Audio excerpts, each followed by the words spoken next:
Now in today's video we are going to approach a quilt block a little bit differently than the norm by talking about one of the most iconic and endearing quilt blocks in American history. In addition to that, we're going to talk about the symbolism, how it's constructed, and kind of how it's presented itself throughout time. So let's dive right on into a little bit of American history.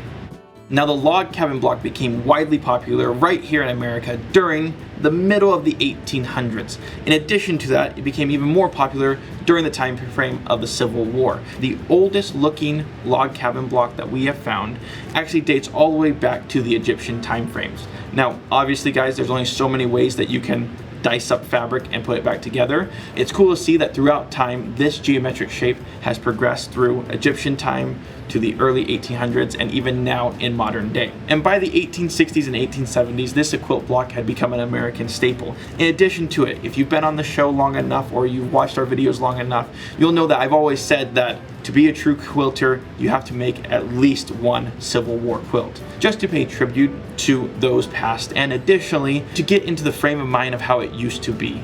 These quilts, like the one behind me, are stunning and beautiful, and it kind of brings us back to our ancestors as well. And now let's talk a little bit about the symbolism and meaning of a log cabin block. It is designed to look like, well, a log cabin.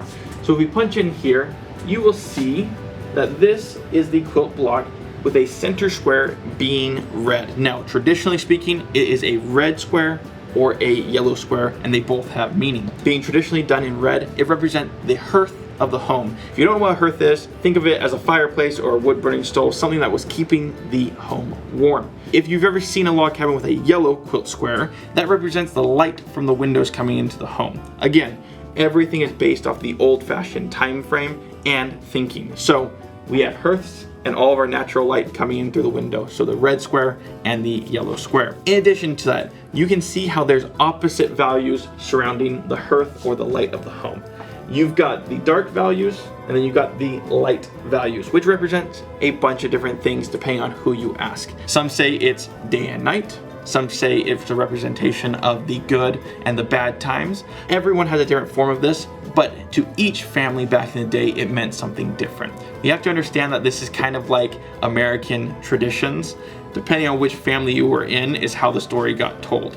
In addition to that, it has been said that these quilts, these amazing log cabin quilts, were used during the Civil War for the Underground Railroad. There are stories told, there are some references in journals of how the quilts, depending on how they looked, if they had red squares or yellow squares, or depending on how they laid them out on their fences, was a sign or a signal to people on whether or not the town was safe, this home was a safe home to visit. Nothing in that field is concrete proof. No, we do have references, we do have some evidence saying that, but nothing's concrete proof. You get to decide. For me, I love the history behind that, and I also love that quilters throughout history have helped people, so I always tend to lean to the yes, it was most likely used. But with that, we're gonna move on to the next thing, which is how it's evolved over time. We have to understand that in the original format of quilts in general, they were being made out of remnants of clothes. It was being made out of rags, anything that could no longer be used as clothing or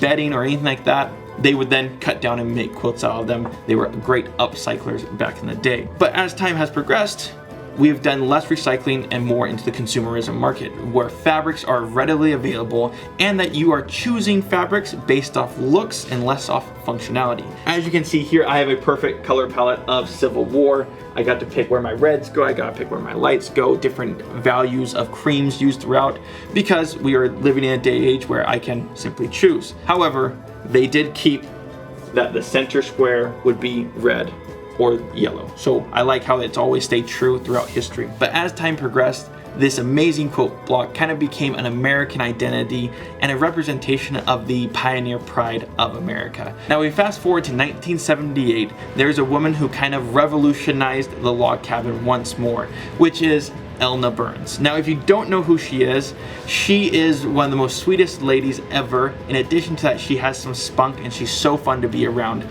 But if you watch quilting on PBS, that was most likely Elna Burns. She was an American superstar. We have to understand that we are always building upon and standing on the shoulders of giants.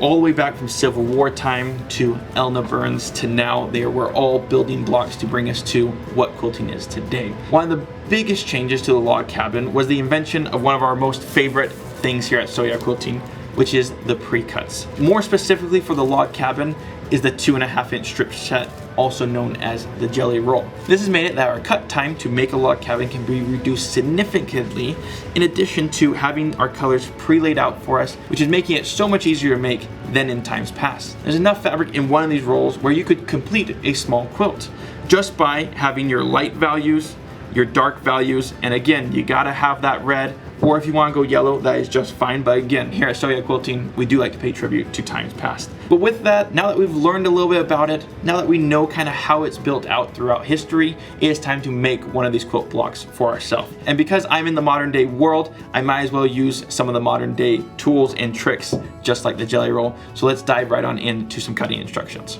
Now guys, the cutting instructions for a log cabin are a little bit more difficult than what you see kind of in today's day and age. Most quilt projects at this point have a very repetitive block style that are half square triangles, where it says cut 300 5-inch squares, make half square triangles, and then you're gonna have a quilt at the end. The Log Cabin Quilt Block has a little bit more cutting instructions, but as you can see here, we start off with a center square, in this case being red, and that is a 2.5-inch by 2.5-inch square. And then we're going to build all the way around this, and you can see how the math works as we go along. You take a 2.5 square and sew it onto a 2.5-inch square, then you're gonna take a 2.5 and sew it onto a 4.5, and then you're going to keep repeating these measurements back and forth from light side to the dark side as we are sewing. I'm gonna go ahead and cut this all up and then lay it out. That way you can see what it looks like in fabric right now. That's nice. So now I have everything cut out, and again, measurements there on the side, it is time to start showing you how to sew this thing together.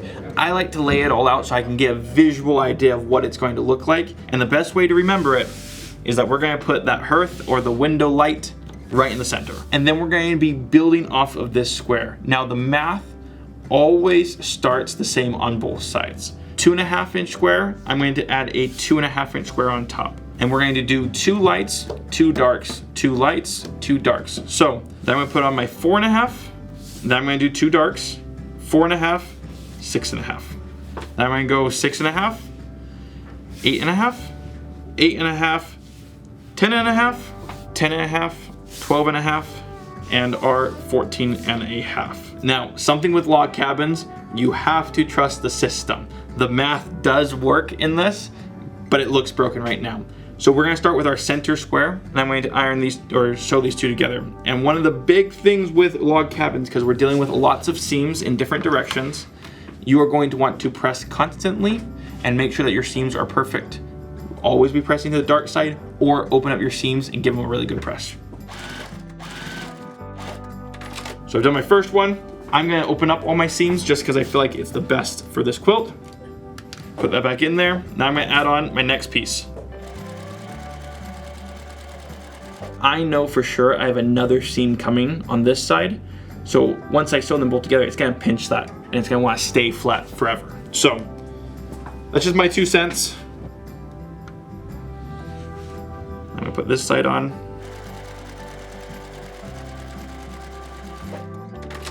Sewn that down, it pinches it down nice and flat for me. So I'm going to be reinforcing all my stitches as I'm going through.